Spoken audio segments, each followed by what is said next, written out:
5 palabras, una respuesta para Metropolitano Noticias. Siempre tiene invitados y invitados de lujo, y el día de hoy nos acompaña una gran especialista en investigaciones sobre derechos humanos, y qué mejor que nos hable de estos temas, la doctora Mariana Durán Márquez, quien es doctora en Derecho con mención honorífica y maestra en Ciencias Jurídicas por la Universidad Panamericana en la Ciudad de México. También tiene estancia postdoctoral en la Universidad de Navarra, España. Es licenciada en Derecho por la Universidad Popular Autónoma del Estado de Puebla, obviamente en México, y especialista en Derechos Humanos por la Universidad de Castilla-La Mancha. Desde el 2019 es miembro del SNI, del Sistema Nacional de Investigadores Nivel 1, por si fuera poco. Además, funge como servidora pública, se ha desempeñado en diversos cargos en el Poder Judicial, en el Consejo de la Judicatura, en la Escuela de Formación Judicial, también en el ámbito académico. Ha sido profesora en la Facultad de Derecho de la Universidad Panamericana, también en la UPAEP, consejera editorial también de la revista Tiempo de Derechos, que hemos hablado aquí en este espacio. También ha colaborado en investigaciones sobre derechos humanos en la Comisión de Derechos Humanos del Estado de Puebla, fungiendo también actualmente como secretaria ejecutiva del Instituto de Investigaciones, de lo que vamos a hablar un poquito más adelante, y estudios en materia de derechos humanos. Tiene escritos, no uno, muchísimos trabajos y artículos científicos publicados no solo en México, sino en el extranjero. Sus líneas de investigación obviamente van en esos enfoques. Pues un gusto tenerte aquí con nosotros en este tu espacio. Qué mejor que hablar con expertas como tú sobre temas de derechos humanos. Y justamente hablando de estos temas, sabemos que estás muy metida en el trabajo, en la investigación sobre esto que he comentado. ¿Cómo ha sido desde tu perspectiva, o cómo es el estudio de los derechos humanos que usted ha realizado, apreciada doctora, a lo largo de su trayectoria? ¿Cómo ha impactado ese estudio en el análisis de violaciones a derechos en la sociedad?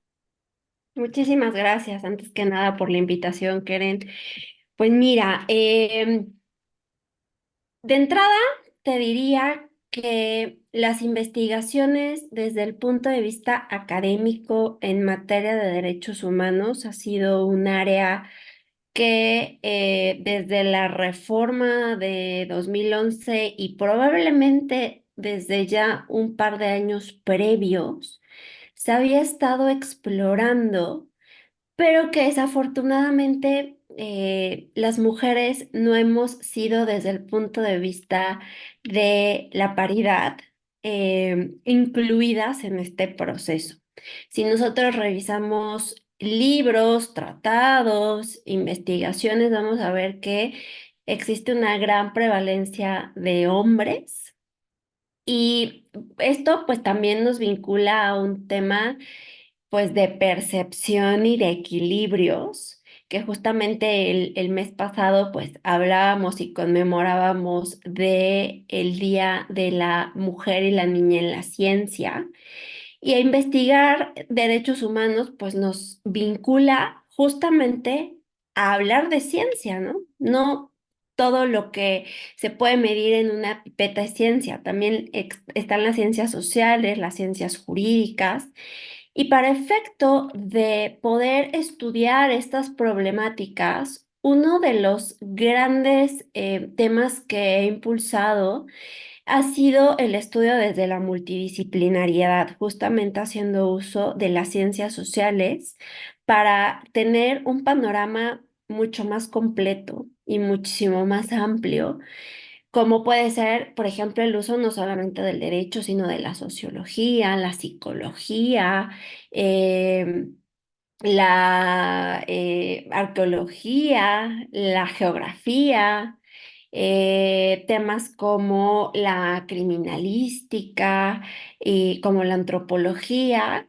que en particular en las investigaciones que hemos enfocado al estado de Puebla, han sido de gran ayuda, por ejemplo, para comprender problemáticas como pueden ser los linchamientos, que si bien podríamos pensar son cuestiones de usos y costumbres, Pues esta es una idea sesgada y equivocada y que justamente esta multidisciplinariedad para el estudio de problemáticas que representan por sí mismas hechos presuntamente violatorios de derechos humanos nos permite tener una amplitud de miras para comprenderlo. Si nosotros analizamos, por ejemplo, desde la estadística, las cifras, de incidencia de los linchamientos, podemos encontrar, por ejemplo, que el mayor número, la mayor prevalencia de este fenómeno, desde partiendo antes de la pandemia de COVID-19, se reportaba justamente en Puebla capital, en el municipio de Puebla y en las localidades del municipio en la colonia centro, ¿no? Entonces, esto, por ejemplo, nos permitía desmitificar la idea de que esta era una situación que ocurría principalmente en comunidades indígenas o en comunidades alejadas de la urbe, cuando vemos los números que son representativos y que esto no es un tema de usos y costumbres. En diversas, digamos, perspectivas de cómo ha sido mi experiencia personal, yo te diría, nos hemos enfrentado a muchos retos que involucran propiamente el adentrarse, por ejemplo, a trabajos de campo en donde es necesario sensibilizar muchas veces a las personas, otras veces explicar en qué consiste la dinámica de investigación en esta misma línea de linchamientos y con los acontecimientos del año pasado, 2023. Por ejemplo, hemos recolectado información en lugares como Ajalpan, como Santa Rita Tlahuapan, como em, acabo de olvidar el otro municipio ahora me va a venir el nombre, pero bueno, lo que te quiero decir con esto es, el trabajo de campo también es importante. Acercarte a las personas, acercarte a las comunidades, donde a través del estudio de casos concretos podemos identificar dinámicas que pueden estar vinculadas, por ejemplo, sí al ámbito social, pero también al ámbito económico, al ámbito político, al ámbito de dinámicas, por ejemplo, marcadas en diferentes lugares, como pueden ser cuestiones relativas a problemas de tierra o problemas entre propios particulares y que muchas veces trascienden al ámbito público y que se vuelve una cuestión de estudio para efectos de determinar dinámicas que a su vez pues nos permiten reflejar el estado de las cosas para el estudio concreto de situaciones en materia de derechos humanos. Bien, apreciada doctora, nos compartías acerca de la importancia justo de estos trabajos que has desempeñado a lo largo de tu trayectoria y comentabas algo bien importante, cómo se da a través del trabajo de campo y también de no pensar que ciertos temas solo se dan en lugares por tradiciones, por costumbres, y eso habla de la importancia de tener lugares y espacios en donde se realice investigación. Y Es es correcto. algo, y es algo bien importante porque a través de tu trabajo, apreciada doctora, pues se denota justo estos espacios de investigación. ¿Qué de decirlo?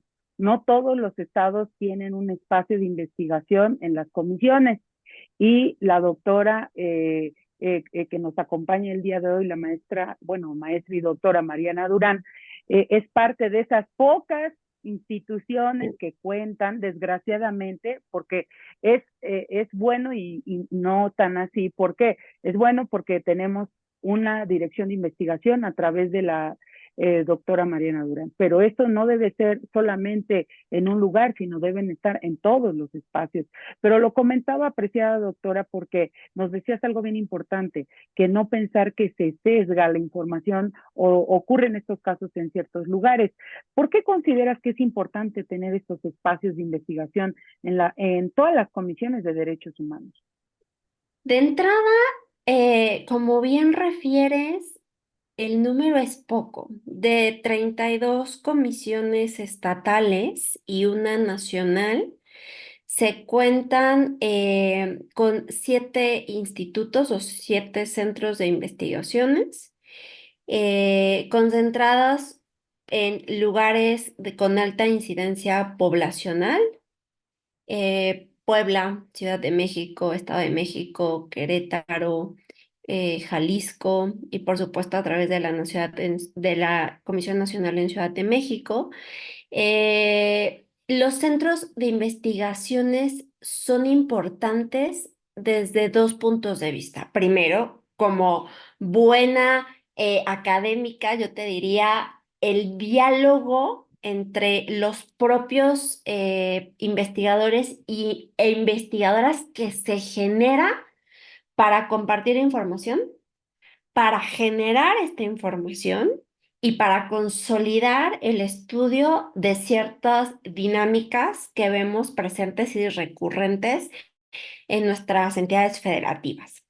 Cada entidad federativa tiene una problemática totalmente distinta y esto pues está determinada en función muchas veces sí de la determinación geográfica que tenemos dentro de nuestros estados, pero también muchas veces depende de cuestiones de tipo económico, si estamos cerca de alguna frontera o si tenemos un mar de salida, un puerto. En este caso, Puebla pues es un estado de tránsito desde el sur de nuestro país hasta la Ciudad de México como capital para después continuar el camino hacia el norte del país. Y este compartir información, pues ya de entrada nos hace necesarios porque estamos integrados en una federación, ¿no? No estamos aislados, necesitamos entender nuestra problemática de derechos humanos de manera integral como Estado-nación que somos, como república. Y por otro lado, la cuestión relativa a poder, digamos, tener lugares especializados en donde puedan tener cabida todas las personas que están interesadas en desarrollar los estudios en materia de derechos humanos. ¿Qué es lo que sucede? Muchas veces no incentivamos desde las juventudes, desde los estudiantes, esta generación de conocimiento. Muchas veces, y con el tema de las redes sociales, el conocimiento es cierto, en nuestra era lo tenemos completamente accesible. Podemos saber y conocer muchas cosas que tal vez cuando nosotras éramos niñas no teníamos acceso. Necesitábamos ir a una biblioteca y tal vez estaba lejos de nuestra casa. Ahora con un simple clic tenemos absolutamente todo el conocimiento. Pero también tenemos en contra cuestiones como, y en contra lo digo desde un punto de vista digamos, del rigor científico y académico que nos exigirían las ciencias sociales y todas las ciencias. Por ejemplo, el no plagiar, cuando hacemos el uso de una herramienta de inteligencia artificial que a lo mejor nos permite generar un documento en menos de 3 minutos y listo, tenemos nuestro trabajo resuelto, ¿no? Y esto nos enfrenta a que muchas veces las juventudes pensarían que es un trabajo muy complicado, muy difícil de hacer y que la realidad es que es un tema como en cualquier oficio y profesión de hábito y de constancia. Entonces, nos enfrentamos por una parte a esta levantamiento de mayores vocaciones en la investigación, que insisto, el ideal es que las comisiones no existieran y eso implicaría que no hubiera violaciones a derechos humanos, ¿no? Su no existencia. Ese sería el mundo ideal. La vida real es que ocurren y como ocurren, pues es necesaria su funcionamiento y su aparición. Y estas áreas en específico ayudan a generar un conocimiento técnico especializado que ya habiendo saltado la barrera de formar investigadores e investigadoras que se dediquen a estos temas, pues entonces ya tenemos este cauce de la generación y el compartir conocimiento con otros colegas para poder generar pues líneas discursivas que nos permitan el entendimiento de los problemas en su completitud, ¿no? O de una forma más general. Claro, efectivamente, y eso habla también, comentabas, un tema importantísimo. Tomar con seriedad, sí, la investigación científica, con este rigor científico y no caer en la banalidad de pensar, ah, bueno, con las nuevas ciencias, pues es muy sencillo o muy complejo, ¿no? Tomarle la justa proporción.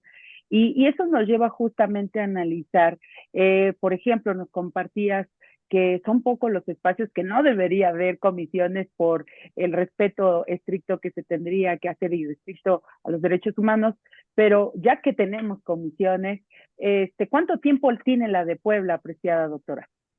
La Comisión de Puebla cumplió justamente el año pasado, en septiembre, 30 años. Fue su 30 aniversario y el Instituto de Investigaciones tiene escasos 2 años de creación. Se creó en 2022, recientemente. Y justamente lo comentaba y lo preguntaba, apreciada doctora, porque he de decir algo, no porque esté nuestra invitada aquí, en 2 años ha realizado diversas obras con tal calado y que quiero que nos hables de las obras que ha generado el instituto, en donde han surgido justamente de algo que mencionas, de el conocimiento, el campo que te da, el pulso que te da la sociedad con las temáticas que ocurren en la sociedad, pero también desde una visión académica, científica, de análisis, de propuesta. ¿Y cuáles son esas propuestas que ha realizado el instituto a través de estas investigaciones, apreciada doctora? Sí, la verdad es que ha sido una labor ardua y constante que debo de decir gracias a académicos y académicas sumamente comprometidos con el conocimiento y la generación del mismo en materia de derechos humanos. Hemos logrado al día de hoy la publicación, si no me equivoco, de 6 obras que ya están publicadas en la página. Están próximas a salir otras 2 durante este mes y ya estamos preparando otras 4 que ya están en el cajón de la maquetación. Nuestra primera publicación fue justamente la relativa al panorama general de los linchamientos en el estado de Puebla, que, insisto, desde la perspectiva multidisciplinaria tuvimos la participación de varios autores y autoras, tanto del estado de Puebla como de la Ciudad de México, que ya han estudiado la problemática y que pues nos ayudaron a integrar esta obra colectiva.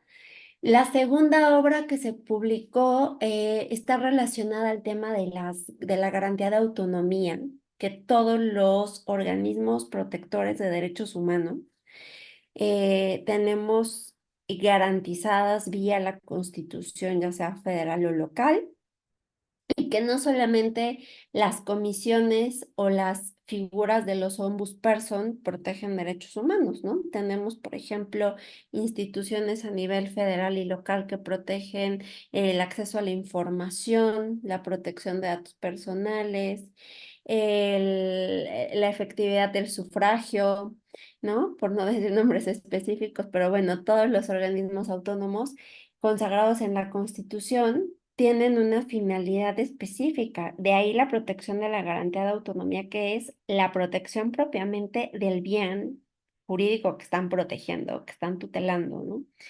La tercera obra es una obra que a mí me gusta mucho y me parece muy interesante porque es una obra muy innovadora que plantea a través del uso de los principios generales del derecho y de los refranes un esquema para educar en materia de derechos humanos, para que sea desde un punto de vista de la cotidianidad de las personas, este lenguaje popular que nosotros reconocemos desde chiquitos en nuestra casa con nuestros mamás, nuestro papá, y que desde un punto de vista de una fórmula de sintaxis nos permite generar desde los documentos, por ejemplo, como las recomendaciones, pero también en las sentencias por la vía jurisdiccional, y para todos los operadores jurídicos el uso de estas fórmulas sintácticas para que la educación en derechos humanos sea, digamos, comprensible para todas las personas, sin importar si tenemos grandes grados de estudio o somos personas de a pie, ¿no? Todos tenemos derechos humanos y eso es algo que se tiene que hacer mucho hincapié. La cuarta obra fue justamente un diccionario de términos sobre derechos humanos contenidos en leyes nacionales, que es un trabajo y un esfuerzo grandísimo del doctor Carreón, Héctor, porque después de un análisis exhaustivo de diversas leyes nacionales, se pudo hacer un conglomerado de los términos que eh, iban a ser de utilidad en un compendio sencillo, ágil, rápido, de estos términos que iban a servir o que van a servir igualmente a los operadores jurídicos que desde diferentes trincheras operan, protegen, reconocen, difunden derechos humanos. La siguiente publicación que se hizo es una investigación en relación a la obra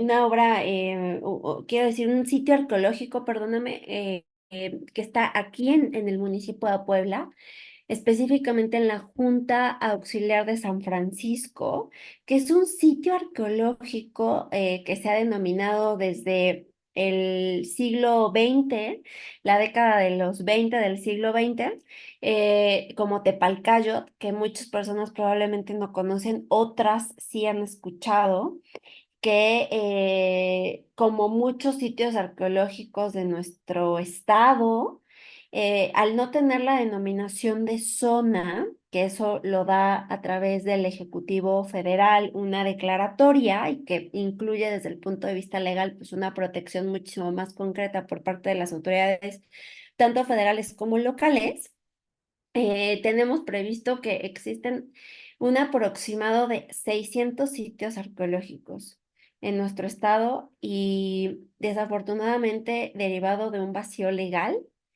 desde la Ley General de Monumentos Históricos, Sitios Arqueológicos, existe una laguna que está desprotegiendo para todas las personas nuestro derecho humano a la cultura, al no garantizar primero, la protección a la memoria histórica y segundo, la identidad cultural que podemos desarrollar a través de esos sitios porque al final del día pues están determinando un antecedente, una tradición, un reconocimiento que todas las personas tenemos derecho a que nos sea protegido y validado. En esta zona, pues, confluyen dos derechos, este derecho humano a la cultura y el derecho humano a la vivienda, ya que muchas personas, pobladores de la zona, antiguos pobladores y personas nuevas que han llegado al lugar derivado del incremento de la mancha urbana, se han instalado o han construido dentro del sitio arqueológico. Entonces, la preservación se ha vuelto muy complicada, muy compleja. Finalmente tenemos publicado un libro que escribió un querido maestro que tuve en su momento cuando estudié muchas de las cosas que estudié, que actualmente es embajador del Perú en Costa Rica y que desde una perspectiva de derecho comparado, pero sobre todo también de derecho internacional público, nos habla de la defensa de la libertad. Entiéndase de manera muy amplia todas las libertades, ¿no? La libertad de expresión, la libertad de tránsito, la libre autodeterminación. Es un compendio que se hizo de diversos documentos que él en su momento a través de clases, de ponencias, de otras obras literarias, recopiló, mejoró, adicionó y publicó bajo el sello editorial de la comisión. Próximamente, para hacerles un poco el spoiler, vamos a publicar un libro de el doctor Manuel Carreón sobre filosofía y derechos humanos, cómo confluyen En exclusiva, aquí en en MTP exclusiva. Noticias. Así es. Filosofía y derechos humanos, ¿cómo confluyen estas dos ramas, estas dos vertientes? Nos plantea el doctor Carrón. ¿Es necesaria la filosofía para estudiar los derechos humanos? ¿No? Esa es la pregunta sobre la que dejamos ahí en duda a las personas que nos escuchan, pero que bueno, es una invitación para que cuando el libro salga publicado, que yo creo que la siguiente semana o en semana y media ya saldrá publicado y lo pueden consultar. También, ¿cuál es la finalidad de todo esto? Si se dan cuenta, todos los libros son de libre acceso. Son de libre acceso desde el punto de vista de la gratuidad, son gratuitos y están disponibles 24/7 en la página de la comisión. Y eso, pues, vincula el compromiso también que tenemos desde el instituto de la generación de conocimiento técnico, científico, de calidad, especializado, pero que sea accesible sino para todas las personas, para la mayoría de ellas, ¿no? Porque sabemos que pues tenemos también limitaciones en relación a, pues que no todas las personas tienen computadora, tienen aparatos, tienen internet, pero el conocimiento está ahí y además es gratuito, ¿no? Y en cualquier momento se pueden acercar con nosotros y nosotros poderles proporcionar una versión asequible para las personas que quieran conocer en específico de alguno de estos temas. Claro, nos compartías, por cierto, en exclusiva, que vienen varias obras de parte del instituto, de los pocos que hay a nivel nacional, dirigidos por una excelente profesional académica, una mujer destacada, y que estuvo hoy con nosotros hablando de lo que se hace en un centro de investigación, en una dirección de investigación de la Comisión de Derechos Humanos, y que nos ha hablado un poquito de todo lo que han hecho en solo 2 años, nada más, ¿vale? Entonces, y que muchos, no voy a decir lugares ni espacios, pero que solamente en 2 años no han publicado nada. Y aquí, ¿no? Una hiperactividad, superproductividad, ya van por más, ya nos habló de lo que viene en poco tiempo en exclusiva y que además esperemos también nos puedan acompañar hablándonos de esa gran obra que promete muchísimo como todas y justamente agradecerte tu prestancia, tu tiempo para tu espacio en MTP Noticias, 5 palabras, una respuesta. No sin antes, nos gustaría nos compartieras 2 cosas. Uno, ¿en dónde podemos descargar estas obras o acceder a ellas? Los que tengan acceso quizá a un medio de comunicación electrónico y quienes nos ven. Y en su caso también unas palabras a todo el público de MTP Noticias. Claro que sí, muchísimas gracias. Todas las obras están consultables en la dirección oficial de la comisión, que es www.cdhpuebla.org.mx, en el apartado de publicaciones. Ahí se pueden consultar todas en versión online como libro electrónico o bien descargables en PDF. Y finalmente, pues bueno, yo quisiera agradecer enormemente este espacio, que se visibilice el trabajo que se hace desde la trinchera académica de las investigaciones en derechos humanos, que no solamente se visibilice, sino que se nombre y invitar a todas las personas que se acerquen a la lectura de estos documentos y sobre todo que están generados con la esperanza que sean de utilidad para la vida práctica, para la vida académica, para algún trabajo a lo mejor escolar y que sepan que desde esta trinchera que a nosotros como académicos y académicas nos ha tocado desarrollar, y yo siempre he abogado por la no endogamia, no escribir para nosotros mismos y para nuestros colegas, sino que se debe de ciudadanizar el conocimiento, se tiene que aperturar y nosotros también tenemos que tener un lenguaje claro, ciudadano, preciso, porque nuestro interés primordial justamente es, si no erradicar, sí disminuir cualquier violación y afectación que pueda haber a la vida de las personas.